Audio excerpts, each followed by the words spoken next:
వారు, ముందుగా వచ్చిన వారు అందరూ, రాని వాళ్ళ కోసం కూడా దేవుడు చూస్తూ ఉంటాడు. హల్లెలూయా. ఎవరినైతే ఎంతమంది అయితే పాస్టర్ గారు కానీ అమ్మగారు కానీ ప్రేమించి వారిని ఆహ్వానించారో వారు వారి కారణాల వల్ల రాకపోతుండొచ్చు, కానీ దేవుడి లెక్కలో మాత్రం వీళ్ళు ఉంటారు. అవునా కదండి? కదా, ఆసక్తి కలిగి ఎవరైతే దేవుని వాక్యాన్ని విందామని వస్తారో వారు ఆయన రాజ్యంలో ఎన్నిక చేయబడతారు. హల్లెలూయా. అయితే మన వాక్యంలోకి వెళ్లే ముందు ఒక మాట అండి. స్త్రీల కూడిక కదండి, ప్రత్యేకించి స్త్రీలను వారిని ఎంకరేజ్ చేయడానికి, స్త్రీలు ఒకరినొకరు సహవాసం కలిగి వారు ఒకరినొకరు బలపరుచుకోవడానికి, వారు ఇంకేంటంటే వారి కుటుంబ పరిస్థితులను కానీ, వారికి ఉన్న శ్రమలను కానీ, వారికి ఉన్న పరిస్థితులను బట్టి ఎదుర్కోవాల్సిన సమస్యలను బట్టి కానీ, ఎందుకంటే సహవాసం అన్నది చాలా ఇంపార్టెంట్. అయితే సహవాసం ఉండాలి అంటే 5 విషయాలు ఒక స్త్రీకి కలిగి ఉండాలండి. ఒక స్త్రీకి కావాల్సిన ఏమంటారంటే వారికి కావాల్సిన ప్రత్యేకతలు అన్నమాట. స్త్రీకి ఎటువంటివి ఉండాలో చెప్తారు. అంటే స్పిరిచువల్ గా వాళ్ళు ఎదగాలి అంటే 5 విషయాలు ఉంటారు. మొట్టమొదటిగా ఫెయిత్ అండి, విశ్వాసము. మొట్టమొదటి విశ్వాసం అనేది ఒక స్త్రీకి ఉండాలి. అలాగనే ప్రార్థన జీవితం అనేది ఉండాలి, ప్రేయర్ఫుల్ లైఫ్. ఒక స్త్రీకి కావాల్సింది విశ్వాసము, ప్రార్థన జీవితము, సబ్మిషన్ అనేది చాలా ఇంపార్టెంట్. సబ్మిషన్, అర్పణ జీవితం అనేది చాలా ప్రాముఖ్యమైన విషయం. అర్పణ జీవితము మరియు ఆరాధన, వర్షిప్. మొట్టమొదటిగా ఏంటంటే విశ్వాసము, రెండవదిగా ప్రార్థనా జీవితము, మూడవదిగా సబ్మిషన్, నాలుగవదిగా వర్షిప్, ఐదవదిగా దేవుని వాక్య జ్ఞానము. దేవుని వాక్య జ్ఞానము కంపల్సరీగా ఈ 5 అంశాలు కానీ 5 విషయాలు కానీ క్రైస్తవురాల జీవితంలో ఫలించాలి అంటే, తన కుటుంబంతో పాటు సంఘమును కూడా కట్టుకోవాలి అంటే ఈ 5 విషయాలు అనేది చాలా చాలా ప్రాముఖ్యమైనది. ఇవన్నీ క్రైస్తవురాలుగా వారి జీవితంలో ఉంటుందో దేవుడు ఉన్నతమైన స్థానంలో ఉంచే దేవుడుగా ఉన్నాడు. హల్లెలూయా, హల్లెలూయా. మీ కుటుంబంలో కానీ సంఘంలో కానీ వర్ధిల్లాలి అంటే ఈ 5 విషయాలు క్రైస్తవురాల జీవితంలో చాలా ఇంపార్టెంట్ అండి. అయితే ఇలాంటి ఒక స్త్రీ ఉందన్నమాట. ఆ స్త్రీ గురించి మనము ఈరోజు ధ్యానిద్దాము. 2 రాజుల గ్రంథము 4వ అధ్యాయము 8వ వచనం నుంచి. ఒక దినమందు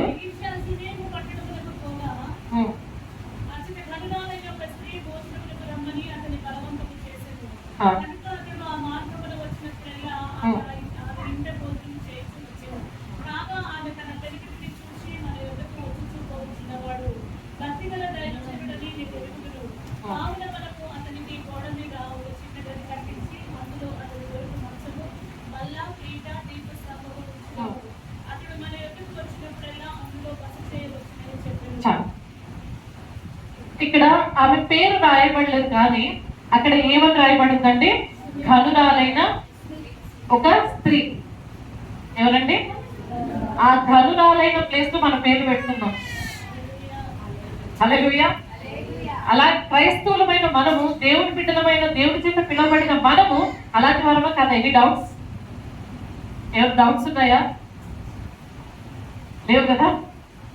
ఉన్నాయంటే మనము ఇంకా ఏంటి, ప్రభులో ఇంకా మనము తెలుసుకోవాల్సిన విషయాలు చాలా ఉంటాయి. అయితే ఇక్కడ ఏం చేస్తుంది ఆ స్త్రీ? ఒక దినమందు ఎలీషా షూనేము పట్టణంలోకి పోగా అచ్చట ఘనురాలైన ఒక స్త్రీ ఉందన్నమాట. అయితే ఈ షూనేము పట్టణంలో ఈ స్త్రీ ఉంది కాబట్టి ఆ స్త్రీకి దేవుడి మాటలు, దేవుని యందు భయభక్తులు కలిగి జీవిస్తూ ఉందన్నమాట.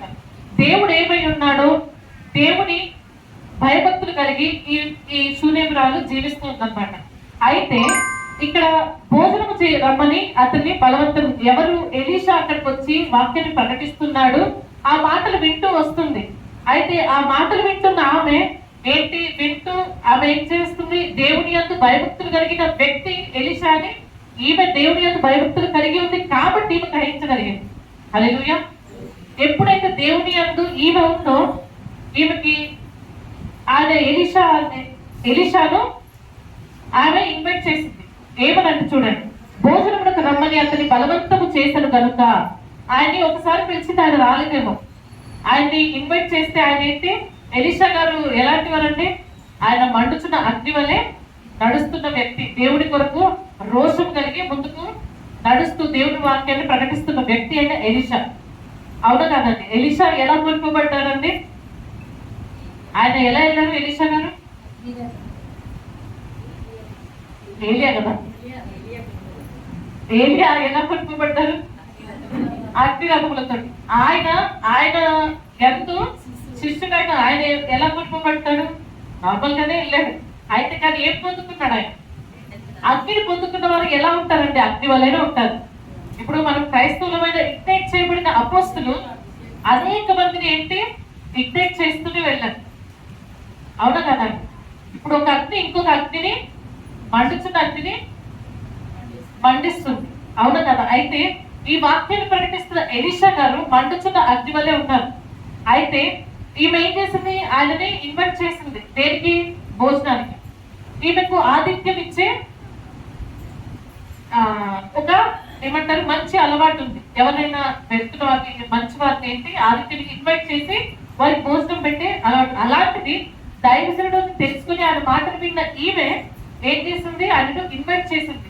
భోజనానికి రమ్మని చెప్పడమే కాకుండా ఆయనను బలవంతం చేసింది అనమాట. మీరు ఎలాగైనా మా ఇంటికి భోజనానికి రావాల్సిందే. ఆయనను మిక్కిలి బలవంతం చేసి ఆయన్ని భోజనానికి రమ్మనేసరికి ఈమె ఎంతో భక్తి కనపరుచుకున్న ఆయన ఏం చేశారంటే ఈ మాటకి లోబడి ఏం చేశారు? వాళ్ళ ఇంటికి ఆహ్వానించగానే వెళ్ళారు భోజనానికి. అలాంటి వ్యక్తి అయితే ఇంట భోజనం చేయవచ్చు వచ్చాను. ఎలా అంట, అక్కడికి వచ్చినప్పుడు అంతా ఆయన భోజనం చేస్తూ వచ్చాడు. ఎవరింట్లో? శూన్యమైన వాళ్ళ ఇంట్లో భోజనం చేస్తూ వస్తున్న ఆయనకి కాగా ఆమె తన పెనిమిటిని చూచి ఫస్ట్ ఏంటి ఏదైనా చెయ్యాలి అంటే ఫస్ట్ ఎవరు పర్మిషన్ అడగాలంటే భర్తను అడగాలి. అయితే హస్బెండ్ పర్మిషన్ అడిగింది. కాగా తన పెనిమిటిని చూసి ఏమన్నదంటే, మన యుద్ధకు వచ్చుచూ కూర్చున్నవాడు భక్తి గల దైవజనుడని నేను ఎరుగుదును. ఇక్కడ అడ్రస్ చేస్తూ చూసానండి, భక్తి గల దైవజనుడు. నార్మల్ గా దైవజనుడు అనట్లేదు, భక్తి గల దైవజనుడు. ఎందుకంటే ఆ భక్తి ఎలా ఉంటుందో ఈ శూన్యమీరానికి తెలుసు. దేవుడు ఏమై ఉన్నాడో ఈ శూన్యమీరానికి తెలుసు. కాబట్టి ఆ భక్తి గల దైవజనుడిని ఎలీషా గారిని ఆమె ఏం చేసిందంటే, మన ఇంటికి మనము ఒక దగ్గర మన ఇంట్లో ఒక చోటు ఇద్దాం, మన ఆహ్వానించి ఆయన భోజనం పెడుతుంటే నాకు తృప్తి కలగట్లేదు, కానీ ఆయనకి ఏం చేద్దామంటే మన ఇంట్లోనే స్థానం ఇద్దాము అని చెప్పేసి ఆమె తన భర్తతో మాట్లాడడం జరిగింది. అయితే ఇక్కడ చూడండి, కావున మనం అతనికి గోడ మీద ఒక చిన్న గది కట్టించి అందులో అతని కొరకు మంచము, బల్ల, పీట, దీపస్తంభము నుంచుదుము. అయితే ఎలీషా గారికి ఏం అవసరమో కూడా ఇప్పుడు తెలుసు చూడండి. కానీ ఏంటంటే ఆయన ఫుడ్ ఇచ్చేసి బెడ్ ఇచ్చేద్దాం అనట్లేదు. అక్కడ ఏంటంటే చూడండి, ఒక మంచము, ఒక బల్ల, పీట, మళ్ళీ దీపస్తంభము ఉంచుదాము అని చెప్పేసి ఆవిడ శూన్యమీరాలు వాళ్ళ హస్బెండ్ చెప్పింది అనమాట. అయితే అక్కడ చెప్పగానే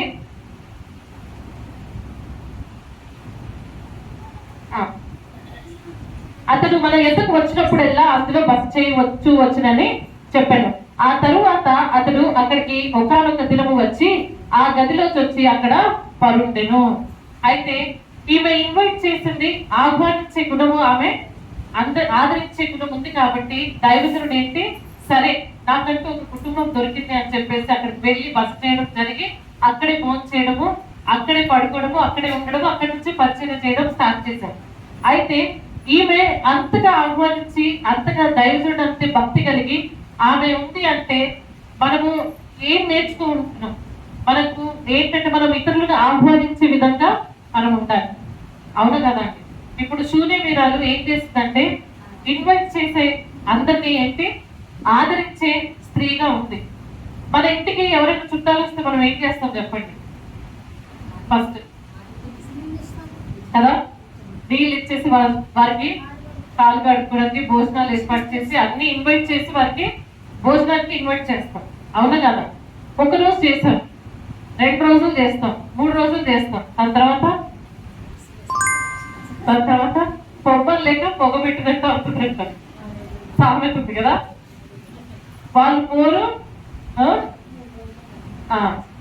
కదా, చాలా మంది అలా ఉంటారు. అంటే ఇంకా ఫస్ట్ ఏమో మంచి బిర్యానీ పెడతారు, రెండో రోజు కొంచెం తగ్గించేదో ఫస్ట్ నాన్ వెజ్ తో స్టార్ట్ చేసి తర్వాత ఎగ్ కర్రీకి వస్తాం. మూడో రోజు పప్పు, ఆలుగడ్డ కూర, వంకాయ, తర్వాత పప్పు కదా, దాని తర్వాత పచ్చడి, దాని తర్వాత వెళ్ళి ఇంకా ఎన్ని రోజులు ఉంటారు మీరు? అవునా కదా? ఒక మాట అడుగుతున్నాను, మీరు ఎన్ని రోజులు ఉంటారు అని అడుగుతారు. అవునా కదా? మేము వెళ్ళాలి ఊరికి అని అంటాం కదా. కానీ మన క్రైస్తవ స్త్రీలు అలా కాదండి. వారికి తినడానికి ఉన్నా లేకున్నా వారికి తీసి పెట్టుకుని కూడా ఏం చేస్తామంటే ఇతరులకు మనము పెడతాం కదా. పెట్టే గుణం ఉండాలి, దేవుడు అదే కోరుకుంటాడు. ఎప్పుడైతే మనకు పెట్టే గుణం ఉందో దేవుడు మనకి ఇస్తాడని. మనం ఈ చేతులు పెడుతుంటే దేవుడు ఏం చేస్తాడు? ఆయన అమితంగా ఇస్తాడు. ఈ శూన్యమీరాలు అదే తెలుసుకుంది. ఎప్పుడైతే నేను పెట్టడం స్టార్ట్ చేస్తానో ఆటోమేటిక్గా ఆమె ఎక్స్పెక్ట్ చేయలే. ఇక్కడ ఆమె ఎక్స్పెక్ట్ చేయకుండా పెట్టింది. నాకు ఏదో వస్తుంది, ఈ భక్తి గల దైవజనుడు నాకు ఏదో చేస్తాడు అని చెప్పి ఆమె ఏమీ ఆతిథ్యం ఇవ్వలేదండి. దేవుని అందు ప్రేమ కలిగి భక్తి కలిగి ఆమె ఏం చేసింది? ఆహ్వానించింది దైవజనుడిని. అయితే తనకు ఏర్పాటు చేసిన తర్వాత ఆ తరువాత అతడు అక్కడికి ఒకనొక దినమున వచ్చి ఆ గదిలోకి వచ్చి అక్కడ పరుండెను. పిమ్మట అతడు తన దాసుడైన గెహాజీని పిలిచి ఈ శూన్యమీరాలిని పిలువమనగా వాడు ఆమెను పిలిచెను. ఆమె వచ్చి అతని ముందర నిలబడినప్పుడు అతడు, నీవు ఇంత శ్రద్ధ భక్తులు మా యందు కనపరిచితివి, నీకు నేనేమి చేయవలను? రాజుతోనైనను సైన్యాధిపతితోనైనను నిన్ను గూర్చి నేను మాట్లాడవలనని కోరుచున్నావా అని అడుగుమని గెహాజీ ఆజ్ఞ ఇయ్యగా వాడు ఆ ప్రకారం ఆమెతో అనెను. అయితే దైవజనుడు పొందుకుంటున్నప్పుడు ఆయన కూడా ఏంటి, ఏదో చెయ్యాలి. ఈ శూన్యమీరాలకి ఎంత గొప్పగా భక్తి చూపిస్తుంది, మనం ఎంత ప్రేమగా చూస్తుందంటే ఆమె దైవజనుడు కాబట్టి దేవుడి మాటల్ని వింటూ ఆమె ఆ పొందుకుంటున్న మాటల్ని దేవుడు ఏమై ఉన్నాడో ఆమె తెలుసుకుంటూ దైవజనుడిని ఆమె ఏం చేస్తుందంటే ఆయనకి మర్యాదలు సకల పరిచర్యలు చేస్తూ ఆమె ఏం చేస్తుంది? ఆమె దేవుడి మాటలు వింటుంది కాబట్టి ఈమె నాకు ఇస్తున్న ఆతిథ్యం నేను మర్చిపోలేకపోతున్నాను. ఈమె చూపే ప్రేమ నేనేంటంటే నేను ఏదో ఒకటి చేయాలన్న ఆత్మక ఆసక్తి నాకు ఉంది అని చెప్పి ఎలీషా గారు కూడా ఏంటంటే ఊరుకోలేదు. ఆయన ఉండడమే కాకుండా మళ్ళీ ఆయనకి ఎవరు? శిష్యుడు ఉన్నాడు కదా. ఆమె ఏమనుకోవాలి? నీకే పెట్టడం ఎక్కువైతే మళ్ళీ నీతో పాటు ఇంకొకరా? అవునా కదా కదండి. ఆమెలో ఏంటి? భక్తి కనపరిచే గుణం కూడా ఉందండి. ఆమె జీవితము చాలా గొప్పది. ఏంటంటే ఆ పేరు మాత్రం దేవుడు పరిశుద్ధాత్మ దేవుడు రాయలేదు, కానీ ఆమె చేసిన విషయము చాలా గొప్పది. ఒక స్త్రీకి కావలసిన గుణాలన్నీ ఈ స్త్రీలో ఉన్నాయి. అవి దేవుడు మనతో మాట్లాడుతున్నాడు ఈ రాత్రికాల సమయంలో. ఎందుకంటే మన ఇంట్లో కూడా చాలా పరిస్థితులను ఎదుర్కొంటుంటాం. మనకు చాలా వ్యతిరేకతలు వస్తుంటాయి. మన ఇంట్లో నుంచి లేస్తుంటారు. మనం ఏంటంటే ఇంట్లో ఉన్నవారే పిల్లలు కానీ మన భర్తే కానీ ఏమంటారు? ఇవన్నీ అవసరమా? వాళ్ళు ఒక రోజు సహిస్తారు, రెండో రోజు సహిస్తారు, తర్వాత మూడో రోజు ఏమవుతుంది చెప్పాలి? ఏం జరుగుతుంది కదా? ప్లేట్ విసరడం పడతాయి, గిన్నెలన్నీ పగులుతాయి కదా, ఎక్కడెక్కడో పోయి పడుతుంటాయి. అవును కదండి. నిజంగా ప్రార్థనా పూర్వకమైన స్త్రీ ఏంటంటే ఇవన్నీ ఎదుర్కోవడానికి దేవుడు శక్తిస్తాడు. హల్లెలూయా. ఆ జ్ఞానం ఇస్తాడు. అందుకే కదా సోమరి చీమల యొద్దకు వెళ్ళి ఏం నేర్చుకుంటాడు? జ్ఞానం నేర్చుకుంటాడు. కొంతమంది సోమరి స్త్రీలు కూడా ఉంటారు కదా. ఏంటి, ఏం పని చేయకుండా వచ్చిన ఆత్మలకు ఏంటి, మీరే వెళ్ళి వండుకోకండి, మీరు వండుకొని నాకు కూడా పెట్టండి అంటారు. అవునా కదా, ఉంటారు. అలాంటిది కదా స్త్రీ తన నడవడిక కానీ తన మాట తీరు కానీ తన మాట ఎంత మృదువుగా ఉండాలి అంటే అసలు హనీ అంటారు కదా, హనీ వేసినట్టు. హనీ ట్రాక్ కాదు, మళ్ళీ అది వేరే. కొంతమంది ట్రాక్ చేసే స్త్రీలు ఉంటారు, తేనె పూసిన కత్తులాగా. అవును కదండి. స్త్రీలలో నిజంగా చెడ్డవారు ఉన్నారు, మంచివారు ఉన్నారు. సంసారాన్ని ఏంటి 3 రాళ్ళు ఏం చేస్తుంది? ఇల్లు తన కట్టుకున్న ఇల్లుని మూడబెట్టుకుంటుంది. జ్ఞానవంతురాలు ఏం చేస్తుంది కదా? దేవాది దేవుడు ఎంత గొప్ప దేవుడు అంటే, అవ్వ ద్వారా పాపంలోకి ప్రవేశించిన మనము మరియ ద్వారా ఏంటి పాపమును జయించే దేవుడే దిగి వచ్చాడు కదండి. హల్లెలూయా. మరియమ్మ గర్భాన్ని దేవుడు వాడుకున్నాడు కదా. ఇప్పుడు స్త్రీ ఎంత గొప్ప విషయం. మరియ ద్వారా ఇవన్నీ మనకు దేవుడు అధికారం. మంకలేని మరియ అంటే ఏం చేసింది? ఎక్కడెక్కడనే లేచి ప్రభు కోసం పరిగెత్తి, శిష్యులు పరిగెత్తారా, స్త్రీ పరిగెత్తిందా కదా. స్త్రీలకు చాలా ఆసక్తి ఉంటుందండి. పురుషులు ఏం చేస్తారా, సర్లే చూసుకున్నా లేదు, నువ్వు వెళ్ళి ఫస్ట్ ఆశీర్వాదం పొందుకో, తర్వాత నేను నీతో పాటు వస్తాను. దేవుడు అక్కడ వస్తే కూడా ఏం చేస్తావు? స్త్రీలు ఎత్తబడుతున్నప్పుడు ఏం చేస్తావు? కదా, అవును కదా. నిజంగా జ్ఞానవంతురాలు ఏం చేస్తుందంటే తన ఇల్లుని కట్టుకుంటుంది. తన ఇంట్లో ఉన్న సమస్యలు కానీ, తన భర్తకి ఏంటి ఒక రైట్ హ్యాండ్ లాగా, ఇంకా సగభాగం స్త్రీ అయినప్పుడు తనకు ఒక సొల్యూషన్ లాగా మారాలి, కానీ ప్రాబ్లం లాగా ఉండకూడదండి స్త్రీలు. ఎప్పుడైతే సొల్యూషన్ గా మారుతారో భర్తలు ఏంటి అంత ప్రెషర్ తీసుకోరు. ఇక్కడ ఏంటి, భర్త ఎందుకు సూర్యవీరాల భర్త తను ఏం చెప్తే అది యాక్సెప్ట్ చేశాడు అంటే తన జీవితం అలా ఉంది. తన జీవితం ఎలా ఉంటుంది అంటే ఏంటంటే భర్తకు లోబడి ఉంది. తన పిల్లలు అయినా కూడా ఏంటి, ఎంతమంది తనని అనుంటారండి, నువ్వు గొడ్రాలివి, నీకు పిల్లలు పుట్టట్లేదు అని చెప్పి ఎంతో వ్యతిరేకమైన తను కూడా ప్రాబ్లమ్ ఫేస్ చేసి ఉంటుంది.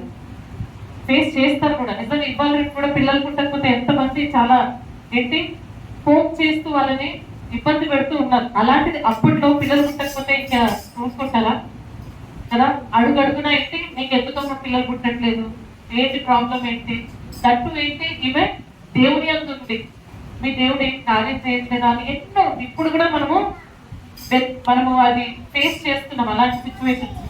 అయితే అలాంటి సిచ్యువేషన్ ఫేస్ చేస్తున్నా సరే తను ఎక్కడ దారి తొలగలేదు దేవుని అందు.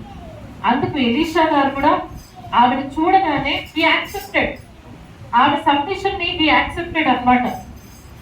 అలాంటి యాక్సెప్ట్ చేసిన ఎలీషా ఇంకా ఊరికనే ఉంటారండి. ఎంతమందిలో ఎలీషా గారు స్వస్థపరుస్తూ, ఎంతమందిని ఏంటి ఆయన బోధిస్తూ, ఆయన చేస్తున్న పరిచర్యలో ఎంతో మందిని దీవిస్తూ వచ్చిన వ్యక్తి శూన్యవీరాలు. అంతగా తన ఇన్వైట్ చేసి అంతగా ఆదరిస్తే ఆమె ఊరుకుంటాడా కదా, ఆయన ఊరుకోలేదండి. వాట్ ఎవర్ చూడండి, ఆయన అడగగానే ఏంటి, నీకు రాజుతోనైనా ఏమన్నా కావాలా, సైన్యాధిపతితోనైనా నిన్ను గురించి నేను మాట్లాడవలనని కోరుచున్నావా అని అడుగుమని గెహాజీ ఆజ్ఞగా వాడు ఆ ప్రకారం ఆమెతో అనేను.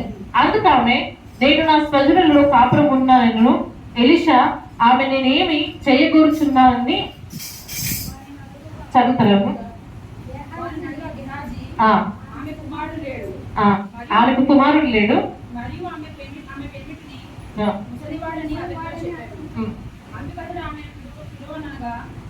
వాడు ఆమెను పిలిచేది. ఆమె వచ్చి ద్వారమందు నిలువగా ఎలీషా మధ్యటి ఈ ఋతువును నీ కౌగిట కుమారుడని ఆమెతో అనేది. ఆమె ఆ మాట విని, దైవజనుడైన నా ఏలినవాడ అలాగ పలుకోవద్దు, దాసురాలైన నాతో అబద్ధమాడవద్దని. చాలు. ఇక్కడ అలా అడగగానే ఏం చెప్తుందంటే, నా ఏలినవాడ నాకు నేనేం కోరుచున్నానని ఆమెను అడగగా గెహాజీ చెప్తుంది, ఆమె నాకు కుమారుడు లేడు, మరియు ఆమె పెనిమిటంట ఏజ్ అయిపోయింది కదా. ఆయన ఏజ్ అయిపోయి ముసలివాడుగా ఉన్నాడు. అయితే ఇక నాకు పిల్లలు ఎలా పుడతారు కదా, అవునా కదా. ఆమె ముసలివాడు అయిపోయినప్పుడు నాకు పిల్లలు ఎలా పుడతారు అని చెప్పి ఆమె అడగడం జరిగింది. అయితే అడగగానే చూడండి,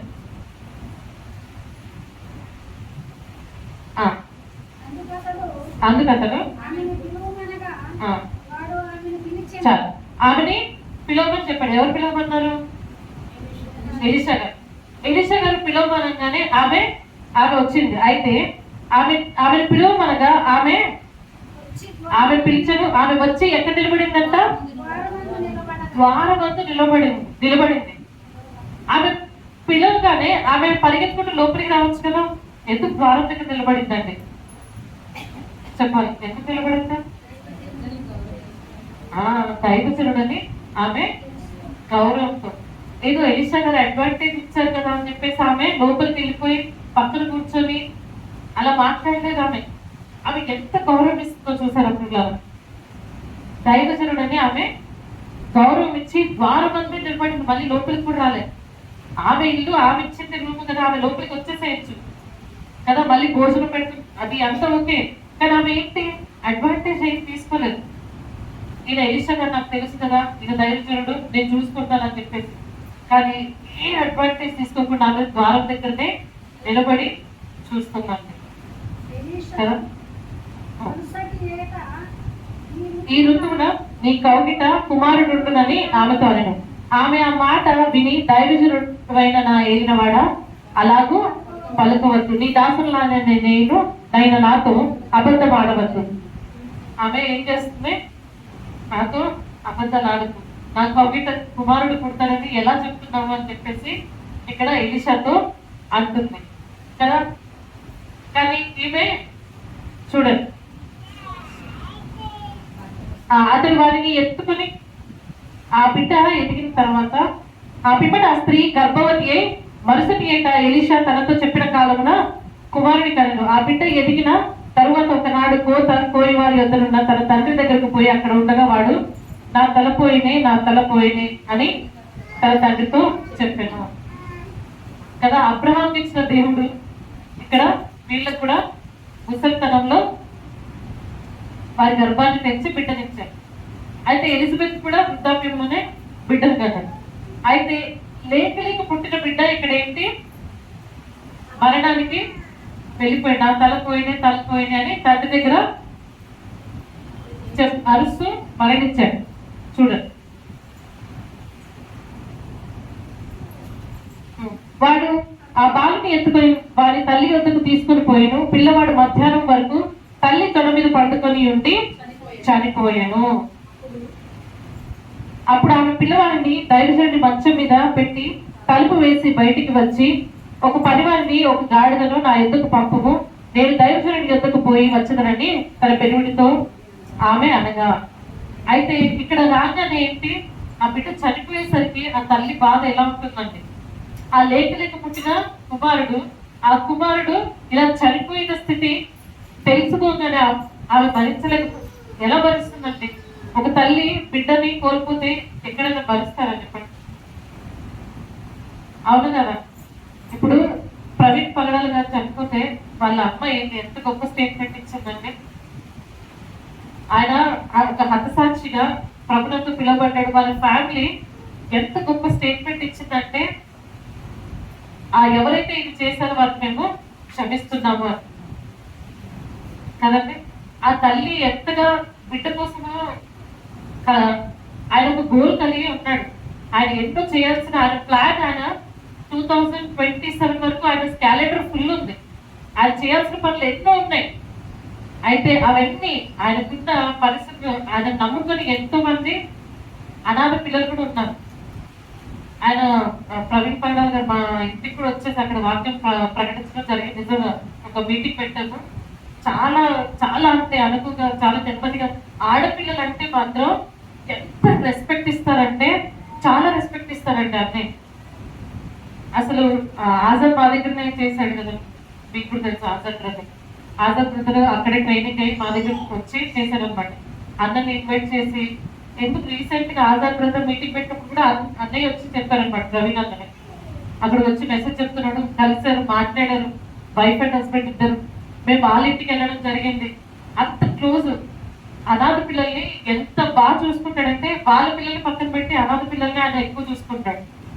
మళ్ళీ ఆయన కంపెనీ రన్ చేస్తున్న వాళ్ళలో క్రైస్తవులు, ఆయనకంటూ ఒక సపరేట్ క్యాబిన్ ఉండదు. ఎవరైతే పని వాళ్ళు ఉన్నారో వాళ్ళతో సహా ఎట్టి కూర్చొని భోజనం చేస్తారు. సెక్యూరిటీ గార్డ్స్, వాచ్మెన్స్, వాళ్ళందరూ ఉంటారు కదా, అందరు కలిసి భోజనం చేస్తారు. అక్కడ పనిచేస్తున్న టీం కూడా అందరు నాకు తెలుసు. అలాంటిది నిజంగా అన్ని విషయాలు ఇలా జరగడము అంతే. ఎప్పుడైతే నిజంగా ఆయన మరణము ఏం చేస్తుందంటే సర్వ లోకానికి ఇది కూడా ఒక సువార్తలాగా ప్రకటించబడుతుంది. ఇప్పుడు ఎవరైతే ఉన్నారో తెలియని వాళ్ళు కూడా అన్న వీడియోస్ చూస్తే తెలుసుకుంటున్న వాళ్ళు ఉన్నారు. అన్యులు కూడా సాక్ష్యం చెప్తున్నారు నిజంగా అయినా దైవజనుడే అని. ఎవరు ఎంత కప్పిపుచ్చాలి, ఎంత చేయాలి, ఎంత చెప్పాలి అని అనుకున్నా అది జరగదండి. ఎందుకంటే అది జరగవలసింది, అది జరిగిపోయింది. కానీ దేవుడు ఆ మరణం ద్వారా ఎంతో మంది ప్రవీణాలను లేపుతారు. నిజంగా దేవుడు లేవనెత్తాడు. వారందరూ ఇదే రీతిగా దేవుడి కోసం పరిచయం చేస్తారండి. హల్లెలూయా కదా. తను ఎంతమందిని పెంచుతున్నాడు, వాళ్ళందరూ నిజంగా జూనియర్ ప్రవీణాలే దేవుడి కోసం పెంచుతున్నాడు అన్నయ్య. అలాంటిది నిజంగా చిన్న విషయం కాదు. నా తల్లి ఎంతగా రోధించుంటుంది. వాళ్ళు అంత ఎంత అంటే వాళ్ళ మదర్కి అందరికి ఏంటంటే ఆయనే సహాయపడు. వాళ్ళ మరిది కూడా ఏడుస్తున్నాడు, మా బావ లేకుండా మేము ఎలా బ్రతకాలి అని చెప్పి. ఇప్పుడు వాళ్ళందరూ జీరో. వాళ్ళ అమ్మాయి చెప్పింది, ఇంకా మేము పరిచయని మేము ముందుకు కొనసాగిస్తామని. స్త్రీలను వాళ్ళు ఏంటి, మేము ఆడవాళ్ళమని వెనుకుంటారు. ప్రవీణ్ అన్న నా భార్య ముందుంటుంది ప్రతిదానికి, నా భార్యని అడిగి నేను చేస్తాను అని అంటాడు. అంత రెస్పెక్ట్ ఇస్తానండి. స్త్రీని గౌరవించాలి కదా. ఈ స్త్రీ ఎక్కడైతే గౌరవించబడుతుందో ఆ ఇల్లు నిజంగా చాలా సంతోషంగా ఉంటుంది. అయితే అలా గౌరవం పొందుకునే విధంగా మనం ఉండాలి. హల్లెలూయా. ఒక విషయం మా ఇంట్లోనే చెప్తానంటే, మా హస్బెండ్ ఉన్నారు ఇక్కడే. అయితే ఒకరోజు ఆయన నన్ను పిలిచి ఒక మాట అన్నారు అనమాట. నిజంగా నాకు ఆ విషయం చాలా గొప్పది. ఎందుకంటే నువ్వు ఒక కూతురిగా నువ్వు బెస్ట్, ఒక తల్లిగా నువ్వు చాలా బెస్ట్, ఒక భార్యగా కూడా నువ్వు బెస్ట్ ఉన్నావు. అసలు ఇవన్నీ విషయంలో నువ్వు ఎంత బెస్ట్ ఉన్నావు అంటే ప్రభు విషయంలో కూడా నువ్వు బెస్ట్ ఉన్నావు అని చెప్పేసి ఆయన పిలిచి మరి, ఆయన నార్మల్ గానే మాట్లాడాడు. అలాంటి నన్ను పిలిచి మరి ఇలా చెప్పేసరికి నాకు చాలా సంతోషం అనిపించింది. హల్లెలూయా. నిజంగా భార్యకి భర్త ఒక చిన్న మాట అన్నా చాలా సంతోషం అనిపిస్తుంది. You have done good job అని. అవునా కదా కదా. ఎందుకంటే నేను చాలా నేర్చుకున్నానండి ప్రభులోకి వచ్చిన తర్వాత. ఏ రోజైతే నేను ప్రభు చేత నేను పిలువబడ్డానో, ఎన్కౌంటర్ చేయబడ్డానో, నా జీవితం చాలా అసలు భయంకరంగా ఉన్నది. మా మధ్యకి యాక్సిడెంట్ అవ్వడం బట్టి నేను ప్రభుని నమ్ముకున్నాను. మా అమ్మ నిజం చెప్పింది, దేవుడు నిజమైన దేవుడు యేసు ప్రభు వారంట అని సాక్ష్యం పలుకుతున్నాడు.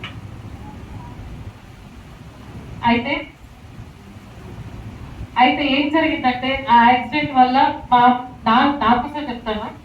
అయితే ఇంట్లో వచ్చి సాయంత్రం కూర్చున్నాము, సాయంకాలం సమయంలో ఇదే టైంలో కూర్చుని ఉంటే అమ్మ కూర్చుంది, నేను పక్కన ఇక్కడ కూర్చున్నాను. అమ్మ నిజమైన దేవుడు యేసు ప్రభు వారంట. నేను మాట్లాడకుండా, నేను అప్పుడు బాగానే ఉండేవాళ్ళ పిల్లలతోటి, మాట్లాడకుండా ఇంట్లో నుంచి వెళ్ళిపోయాను. నాకు నచ్చలేదు ఆ మాట. ఎందుకంటే మనం చాలా దేవుళ్ళు ఉంటారు, మళ్ళీ మనం ఎవరికి తగ్గం. నేనేమో ఇంకా చెప్తున్నాను, నేను బాగా పారాయణాలు చేస్తూ, పూజలు చేస్తూ, చాలా ఎక్కువ గుళ్ళకు పోవడము, గుళ్ళకు పోయినా నా బ్రత్ అంతే ఉండేది. అయితే చెప్పగానే ఇంటికి వెళ్ళిపోయాను. ఇంకా అక్కడి నుంచి స్టార్ట్ అయింది, వీళ్ళు ఎందుకు ఇలా మాట్లాడుతున్నారు. నేను ఏదన్నా ఆలోచిస్తే చాలా లోతుగా ఆలోచిస్తాను, అది వదిలిపెట్టను, అది తెలుసుకునేంత వరకు. అయితే ఇంకా ఆలోచనలు పడ్డాను. ఇంకా నేను దీని గురించి ఎలా తెలుసుకోవాలి, ఏంటి అసలు ఆయన ఎవరు, అసలు యేసు ప్రభు జీసస్ ని ఎందుకు దేవుడు అంటున్నారు, ఆయన కూడా మనిషే కదా, ఆయన మనిషిలో వచ్చాడు, ఆయన దేవుడు ఎలా అవుతాడు, ఆయన ఎలా రక్షిస్తాడు అని చెప్పేసి నార్మల్ గా ఈ టర్మినాలజీ రాదు కానీ మామూలుగా మాట్లాడుకుంటాను. అయితే నేను పూజ చేయడం మానేశాను, అవి పూజ పడిపోయినాయి, ఈ ఆలోచనలో పడిపోయాను. ఒక అతను నాకు తెలిసినంత చెప్పాడు, నాకు అర్థం కాదు. అయితే ఇది ఏంటి అని ఆలోచిస్తున్నప్పుడు ఎవరైతే సహాయం చేశారో బ్యూలాక్ అని చెప్పేసి తనకి థ్యాంక్స్ చెప్పడానికి వెళ్ళాను. తన క్రైస్తవురాలు ఎలియఫ్ చర్చ్కి వెళ్తున్నాను. అయితే వెళ్ళి తన క్వార్టర్స్కి వెళ్ళి తన నిమ్స్ లో డాక్టర్ సిస్టర్ గా చేస్తుంది. వెళ్ళి అక్క నేను చాలా థ్యాంక్స్ అక్క, మా మధ్యకి ఇట్లా హెల్ప్ చేశారు, లేకపోతే మేము ఏమైపోవాలో, నిజంగా హాస్పిటల్లో మాకు దొరకట్లేదు. మేము అన్ని హాస్పిటల్స్ నెల రోజులు మాకు సైరన్లే మోగేది చెవులలో, పడుకున్న సైరన్, తిన్న సైరన్, ఏం చేసినా మాకు సైరన్లే మోగేది. అంబులెన్స్ లో తిరిగి మాకు అంత బేసం అయిపోయింది. అయితే అక్క చాలా థ్యాంక్స్ అని చెప్తున్నప్పుడు, నాకు కాదమ్మా థ్యాంక్స్, ఏసఐకి చెప్పి థ్యాంక్స్ అన్నాడు. అదేంటక్క ఇలా అనగానే అక్క స్టార్ట్ చేసింది. ఆమె ఏం మాట్లాడుతుందో అర్థం కాలేదు కానీ నేను ఏడవడం స్టార్ట్ చేస్తున్నాను. నువ్వు ఆ ఏడవకు, నా ముందు ఏడిస్తే నీకు కన్నీళ్ళు వృధా అయిపోతాయి. నువ్వు ఇంటికి వెళ్ళి డోర్ వేసుకొని నువ్వు మోకాలు వేసి, ఏసయ్య నువ్వు నిజమైన దేవుడు అంట కదా, నాతో మాట్లాడు అని ఒక్క మాట అడుగు అన్నది. ఇంకా ఏం మాట్లాడకుండా పరిగెత్తుకుని వెళ్ళి ఇంటికి వెళ్ళిపోయినాను, డోర్ వేసుకున్నాను, మోకాలు వేసాను. నువ్వెవరో నాకు తెలియదు ఏసయ్య, నువ్వు నిజమైన దేవుడు అంట కదా, నువ్వు నాతో మాట్లాడు ఒకసారి అని స్టార్ట్ చేస్తే ఎంతసేపు అంటే ఒక 2-3 hours ఏడ్చినాను. ఏడిస్తే మొత్తం కళ్ళనీళ్ళన్నీ తింటున్నాయి. అయితే ఏడుస్తుంటే దేవుడు చూపిస్తున్నాడు నాకు ఒక్కొక్క పాపము నాకు ఎత్తి చూపిస్తూ ఉన్నాడు. నువ్వు ఈ పని చేసావు, చిన్నప్పటి నుంచి ఈ తప్పులు చేసావు, నువ్వు ఇది మాట్లాడావు, ఇది చేసావు, అన్ని ప్రతిదీ దొంగతనం చేసావు, అబద్ధాలు ఆడావు, ఇవన్నీ ప్రతిదీ చూపించాడు దేవుడు. ప్రతిదీ చూపిస్తే నేను కాదని అనలేదు. ఆ యాక్సెప్ట్ నేను నిజంగా చేశాను కదా ప్రభా, నిజంగా నేను చేశానని, ఇవన్నీ నేను చేసినవే కదా. నేను చిన్నప్పుడు ఏంటి మాకు షాప్ లో దొంగతనం చేసింది, బిస్కెట్స్, చిన్నప్పటి నుంచి నా గుర్తుగా అన్ని జ్ఞాపకం చేశాడు దేవుడు. మా ఫ్రెండ్ చెప్పులు కొట్టేసినవి నిజంగా చూపించాడు దేవుడు. అయితే చూపించగానే ఐ యాక్సెప్ట్, దేవా నేను సరెండర్, నిజంగా నేను సబ్మిట్ అవుతున్నాను అనగానే లాస్ట్ కి నేను గాల్లో తేలుతున్నానంటే హల్లెలూయా. ఒక గాల్లో తేలుతూ నా భారం అంతా ఎవరో తీసేసిన ఫీలింగ్ వచ్చి నేను వెళ్ళి అద్దంలో చూసుకుంటే నా ఫేస్ లో లేదు, టోటలీ డిఫరెంట్. అంటే అక్కడి నుంచి స్టార్ట్ అయిందండి నా జీవితం. అక్కడి నుంచి ఎలా అని పెద్ద బలపడుతూ ఒకరోజు 3 గంటల సమయంలో, రాత్రి ఉదయకాల సమయంలో పడుకున్నాను. నేను హాల్లో పడుతున్నా, పిల్లలు లోపల ఉన్నారు. పడుకుని ఉంటే నెమ్మదైన స్వరం వినిపిస్తుంది, హల్లెలూయా. అయితే ఆ స్వరం వినిపిస్తుంటే ఎవరు లేదే, ఎవరు మాట్లాడుతున్నారు, ఈ స్వరం ఎక్కడి నుంచి వస్తుంది అని చెప్పేసి అనుకున్నప్పుడు హెబ్రోన్ రాసిన పత్రిక 13వ అధ్యాయము 5వ వచనం చెప్తున్నాడు దేవుడు. హెబ్రోన్ 13 చదువు అని చెప్పేసి అంటున్నాడు దేవుడు. 13:5.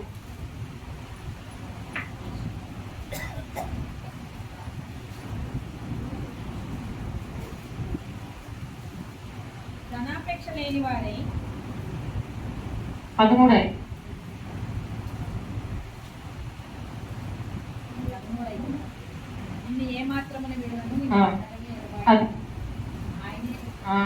అయితే ఏమంటారంటే నేను ఏ మాత్రమును విడువను, నేను ఎన్నడూ ఎడబాయను. ఈ మాట ఎక్కడి నుంచి వినిపిస్తుంది? ఇంకా నాకు అక్కడి నుంచి అసలు ఆ స్వరం వినంగానే నాలో సంతోషం అంటే ఎక్కడ లేని చెప్పనాసక్యమైన సంతోషం వచ్చింది. నెక్స్ట్ డే పరిగెత్తుకుంటూ వెళ్ళిపోయాను. నాకు ఇది ఎవరైనా చెప్తారా, నాకు బైబుల్ లేదు, ఇది ఎక్కడ ఉంది చూపించండి అని చెప్తే, నువ్వు వాలంటీర్లను ఎందుకు అడుగుతూ నేనే చూపిస్తానంటే ప్రభు అక్కడి నుంచి మాట్లాడడం స్టార్ట్ చేశాను.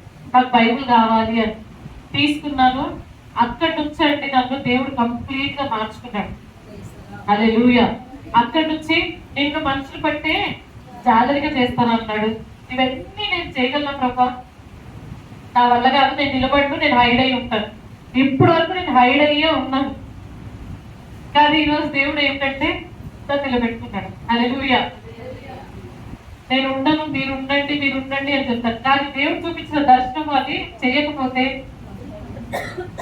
ఆ మాటకు లోబడకపోతే అంతే. నాకు ఒక సర్కాసిస్ రోగం కూడా వినకపోతే షర్టింగ్స్ ఉంటాయి. అదేంటంటే ఎవ్వరికి రాని రోగం అది. అది డాక్టరే అన్నాడు, ఇది అసలు చాలా రేర్ డిసీజ్ అమ్మా.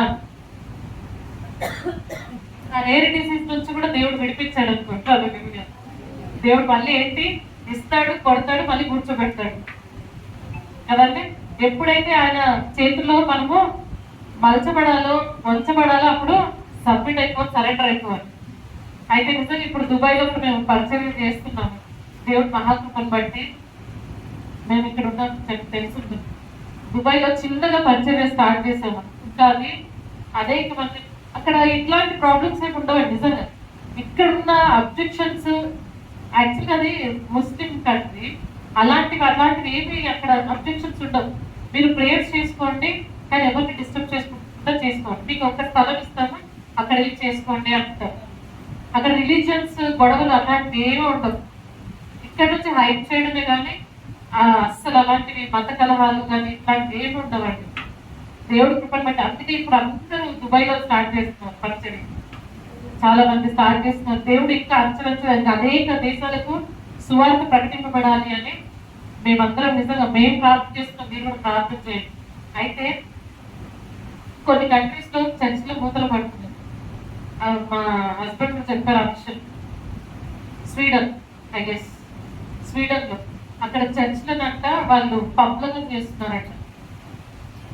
మీ వైఫ్ కి ప్రార్థన చేయమని చెప్పండి అని చెప్పేసి అన్నాడు. అలాంటి చాలా భయంకరంగా బయట ఉంది. మనం ఎందుకంటే అది అక్కడ చాలా సమీపంగా ఉంది. ఆయన ఎప్పుడైనా రావచ్చు. మన బుద్ధిగల కన్యకల వలె ఉండాలి అని దేవుడు కోరుకున్నాడు. ఇక్కడ కూడా చూసారండి, దేవుడు స్త్రీనే హైలైట్ చేస్తున్నాడు. హల్లెలూయా. మనం ప్లే చేసే రోల్ చాలా చాలా మేజర్ ఇంపార్టెంట్ రోల్. మన కుటుంబంలో కానీ, సంఘంలో కానీ, సొసైటీలో కానీ, ఎక్కడైనా సరే మనమే మేజర్ రోల్ ప్లే చేస్తున్నామండి. అంటారు కదండి, స్త్రీ రాజ్యాన్ని నిలబెట్టగలదు, ఏం చేయగలదు, అది మన చేతిలో అంత పవర్. ఆ పవర్ ని సద్వినియోగం చేసుకోవాలి. అయితే ఈ శూన్యం మీద ఏం చేసింది, ఎలీషా దగ్గరికి తన బిడ్డ గురించి మొరపెట్టినప్పుడు ఎలీషా గారు ఏం చేశారు, ఆ బిడ్డని బ్రతికించారు. అది కూడా కాకుండా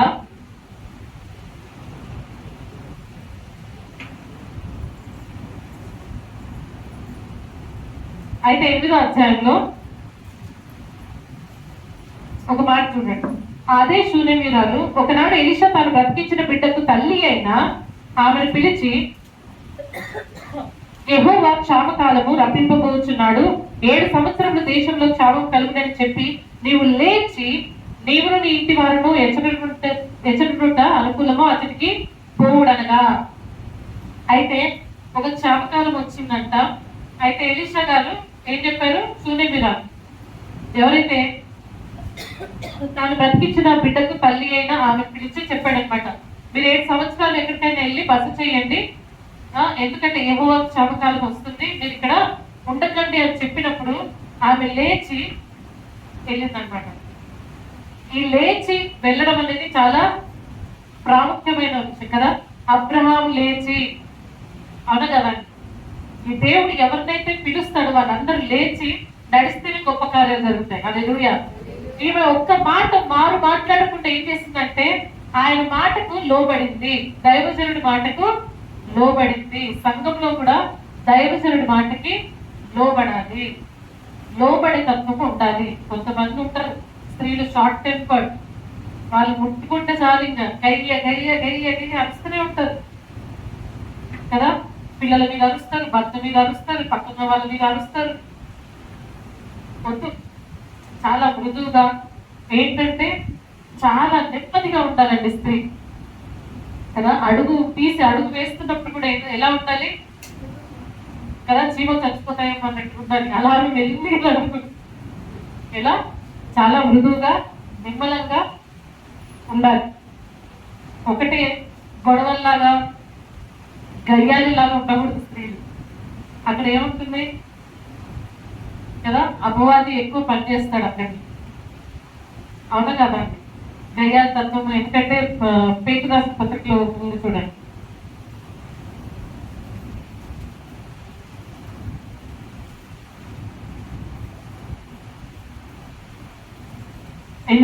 మూడో అధ్యాయము 8వ వచనంలో, తుదకు మీరందరూ ఏక మనస్కులై ఒకరి సుఖ దుఃఖముల యందు ఒకరు పాలుపడి సహోదర ప్రేమ గలవారును కరుణా చిత్రను వినయ మనస్కులై ఉండుడి కదా. ఎలా ఉండాలంట, సహోదరి ప్రేమ, ఒకరంటే ఒకరు ప్రేమ కలిగి ఉండాలి కదా. ఎక్కడైతే ప్రేమ ఉంటుందో అక్కడ ఏంటంటే శాంతంగా ఉంటారు, నిర్మలంగా ఉంటారు, మృదువుగా ఉంటారు కదా. ఇప్పుడు వచ్చే జనరేషన్ ఏమనుకుంటున్నారంటే మేము పెళ్లిళ్ళు చేసుకోవాలనుకుంటున్నారు యూత్ అంతా, అబ్బాయిలు. ఎందుకంటే భార్యలు గయ్యాలు వస్తే మేమేం చేయాలి అని కదా, అవునా కదా. అందుకే పిల్లల్ని పెంచడంలో కూడా చాలా మేజర్ రోల్ స్త్రీదే కదా. పిల్లలు ఎలా ఉండాలి, ఎలా నడుచుకోవాలి, ఎలా మాట్లాడాలి, ఎలా చదువుకోవాలి, ఎలా వస్త్రధారణ ఉండాలి అని అన్ని ఇంట్లో నుంచి నేర్పిస్తేనే వాళ్ళు ఎక్కడికి వెళ్ళినా కూడా ఏంటి, అదే పిల్లలంటే ఇలా ఉండాలి, వీళ్ళకు మాదిరిగా ఉండాలి అని చెప్పేసి వారు పేరు తెచ్చుకుంటే తల్లిదండ్రులకే పేరు వస్తుంది కదండి. అవును కదా కదా. ఫస్ట్ పిల్లలకి సొసైటీలో ఎలా ఎదుర్కోవాలో వాళ్ళు నేర్పించాలి. ఇప్పుడున్న సిచ్యువేషన్స్ ని ఎలా హ్యాండిల్ చేయాలో నేర్చుకోవాలి. వాళ్ళు ఇంట్లో కానీ బయట కానీ ఎక్కడున్నా సరే వాళ్ళకి జ్ఞానంతో ఫస్ట్ ఏంటంటే ప్రభు దగ్గర నువ్వు ప్రార్థన పూర్వకంగా జ్ఞానం తెలుసుకో కదా. ఎప్పుడైతే ఎక్కడ ఆయన యొక్క జ్ఞానమో కదా గుప్తంగా అది ఏం చేయాలి, మనం స్వతంత్రించుకోవాలి, ప్రొక్లెయిమ్ చేసుకోవాలి జ్ఞానం కదా. ఆ జ్ఞానంతోనే ఏంటి నువ్వు అన్ని కట్టుకుంటావు, నీ కుటుంబాన్ని కట్టుకుంటావు, నీ కుటుంబ వ్యవస్థను ముందుకు నడిపిస్తావు, నీ రాబోయే తరాన్ని జనరేషన్ ని నువ్వు ముందుకు గొప్పగా నడిపిస్తావు కదా. ప్రభు ఇచ్చిన బహుమానము నువ్వు తిరిగి ప్రభుకి అప్పచెప్పాలి అంటే అది పరిశుద్ధంగా పవిత్రంగా గొప్పగా ఉండాలి. తిరిగి అప్పచెప్పాలి అంటే మన పిల్లల్ని ఎలా పెంచాము అన్నది చాలా ప్రాముఖ్యమైనది. మన తరం అనేది గతించుకోకూడదు, ఎంతసేపటికి సెల్ఫిష్ గా ఉండకూడదు. కుటుంబం అనేది భార్య భర్తలు అనేది పిల్లల కోసం ఎన్నో త్యాగాలు చేస్తారు, వారికి ఉన్న ఉద్యోగాలు త్యాగాలు చేస్తారు, ఎన్నో త్యాగాలు చేస్తారు. అలాంటిది ఆ త్యాగం ఏంటి, అది నిరర్థకము కాకూడదు, అది నెరవేరాలి. అది ఎలా నెరవేర్చబడుతుంది అంటే నీ పిల్లల్ని చూస్తే తెలుస్తుంది. హల్లెలూయా కదండి. వాళ్ళు దేవుని చక్కగా వాడబడుతుంటే అప్పుడేంటి, నా కొడుకే నా కూతురు అని ఏం చేస్తావు, గొప్పగా భుజాలు ఎగరేసి తండ్రి కానీ తల్లి కానీ నా బిడ్డ అని చెప్పుకొని నువ్వు ముందుకు సాగుతావు. హల్లెలూయా కదండి. నాకు 4 సంతానం, 4 పిల్లలు. నాకు మా పిల్లలు నిజంగా అనకూడదు కానీ చాలా ఒదిగి ఉంటారండి, చాలా ఒదిగి ఉంటారు. ఒక అబ్బాయి ఐఐటి చదువుతున్నాడు, చిన్న అబ్బాయి, పెద్ద అబ్బాయి మాతో పాటే దుబాయ్లో ఉన్నాడు, 2 అమ్మాయిలు ఇక్కడే ఉన్నారు. అమ్మాయి నిజంగా దేవుడు మహాకృపను బట్టి ఇంటర్ పాస్ అయింది చాలా మంచి మార్క్స్ తో, చిన్న అమ్మాయికి 10th రాసింది. మాకు నిజంగా బ్లెస్డ్ పిల్లలండి. దేవుడు నేను ఒక్కటి ప్రార్థన చేస్తాను, ప్రభా నలుదిక్కుల 4 బిడ్డలు మీరు వాడుకోండి, అదొక్కటే నా ప్రార్థన. ఎందుకంటే దేవుడు వాడుకుంటేనే వాళ్ళు గొప్పగా ఆయన చేతుల్లో ఖడ్గముల వల్లే వాడబడతారండి. నా బిడ్డల కోసమే నా ప్రార్థన ఉంటుంది. మనం నిజంగా ఇప్పుడు ఆ తల్లి ఎలాగైతే తన బిడ్డ కొరకు పరిగెత్తుకొని ఎలీషా దగ్గరికి వెళ్ళిందో మన ప్రార్థన కూడా అదే రీతిగా ఉండాలి. నా బిడ్డని ఎత్తి పట్టుకొని నీకు అర్పిస్తున్నాను ప్రభు అని మన ప్రార్థన ఉండాలండి. అయితే ఈ స్త్రీ ఏమైంది, కరువు రాగానే మీరు వెళ్ళండి అనగానే తను లేచి ప్రయాణమై వెళ్ళిపోయింది. అయితే వెళ్ళగానే ఆ స్త్రీ లేచి దైవజనుడి మాట చొప్పున చేసి తన ఇంటి వారిని తోడుకొని ఫిలిస్తీన్ల దేశంలోకి పోయి 7 సంవత్సరములు అక్కడ వాసము చేశారు. అయితే ఆ 7 సంవత్సరములు గతించిన తరువాత ఆ స్త్రీ ఫిలిస్తీన్ల దేశంలో నుండి వచ్చి తన ఇంటిని గూర్చి భూమిని గూర్చి మనవి చేయటమే రాజు వద్దకు పోయాను. దాని తర్వాత ఈమె ఏం చేసింది, రాజు దగ్గరికి వెళ్ళి నేను 7 సంవత్సరాలు లేను, నా ఆస్తి అంతా నేను వదిలిపెట్టి వెళ్ళాను అని చెప్పి ఆ రాజుకి మనవి చేసినప్పుడు ఆ రాజు ఏం చేస్తారంటే తన భూమి ఏంటి, తనకి ఏముంది అని చెప్పినప్పుడు గెహాజీ వచ్చి మాట్లాడతారు. గెహాజీ వచ్చి చెప్పినప్పుడు ఈమె భూమి, ఈమె చూడండి కింద వచ్చిన రాజా ఆ స్త్రీ ఇదే, అతను గెహాజీని అయిన రాజా ఆ స్త్రీ ఇదే, మరియు ఎలీషా తిరిగి బ్రతికించిన ఈమె బిడ్డ వీడే అని చెప్పగా రాజు ఆ స్త్రీని అడిగినప్పుడు ఆమె అతనితో సంగతి తెలియజెప్పాను. కాబట్టి రాజు ఆమె పక్షముగా ఒక అధిపతి నియమించి ఆమె సొత్తు యావత్తును ఆమె దేశం విడిచినప్పటి నుండి నేటి వరకు భూమి ఫలించిన పంట యావత్తును ఆమెకు మరలా ఇమ్మని సెలవిచ్చెను. ఆ భూమి కాకుండా ఆ భూమిలో పండించిన పంటను కూడా ఏం చేశారు, ఆమెకి ఇచ్చేశాడు రాజు. హల్లెలూయా కదా. ఆమె ఏంటో ఎక్స్పెక్ట్ చేయలేదు, ఆమె నా భూమి నాకు వస్తే చాలా అని అనుకున్నప్పుడు కానీ ఆ పంట కూడా ఇచ్చి ఏంటి, ఆమె దైవజనుడి మాటకి నమ్మి లోబడింది కాబట్టి ఆమె ఏం చేసింది, ఆమె డబల్ గా పొందుకుంది. హల్లెలూయా. ఆమె పొందుకొని ఏం చేసింది, ప్రభుని ఆరాధించింది. దేవుడికి మాట దీవించుకున్నాక